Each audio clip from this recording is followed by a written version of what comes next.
Christmas tree. Once, in a beautiful forest which was full of tall dark green trees, there was a little fir tree. Other trees in the forest were tall. The little fir tree was short.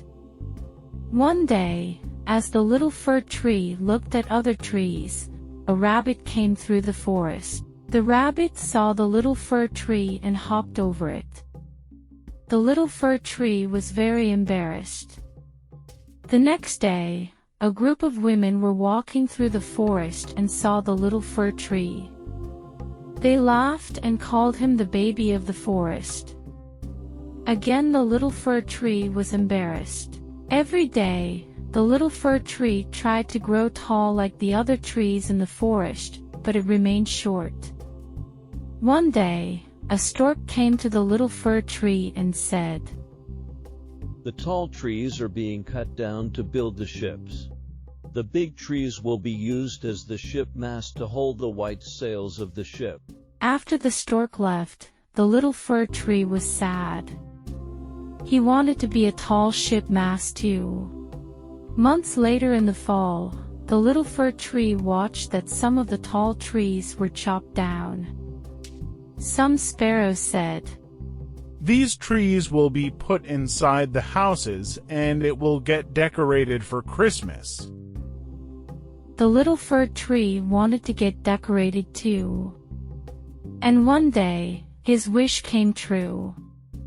On Christmas Eve, the little fir tree was cut down and taken to the house not far from the forest. Inside the warm house, the parents and the children began to decorate the little fir tree. He was decorated with candles, colored apples, toys, little baskets of candy, and the gold star on the top.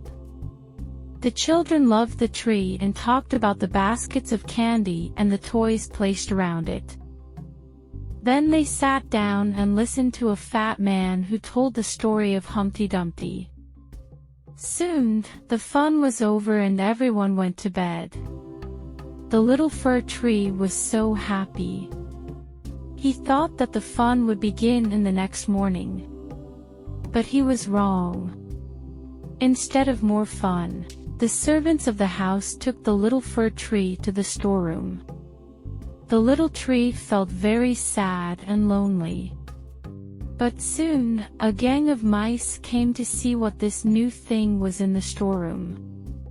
The little fir tree was so happy to see the mice. He also told them the story of Humpty Dumpty, but there were some mean mice too.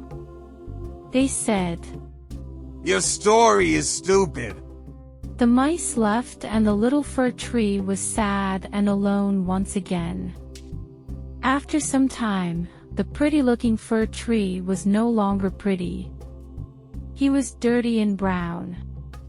In the springtime, a young boy carried the little fir tree from the storeroom to the yard. He thought that the family would dump him now. But he was wrong. Finally, the little fir tree was replanted. He was so happy to be back in the forest with the other trees. All of a sudden, he understood that the little boy had taken him out so that he can live longer and he can be healthy. Each and every year, the family dug him up again, and decorate him with great vigor. He was very happy with his new family.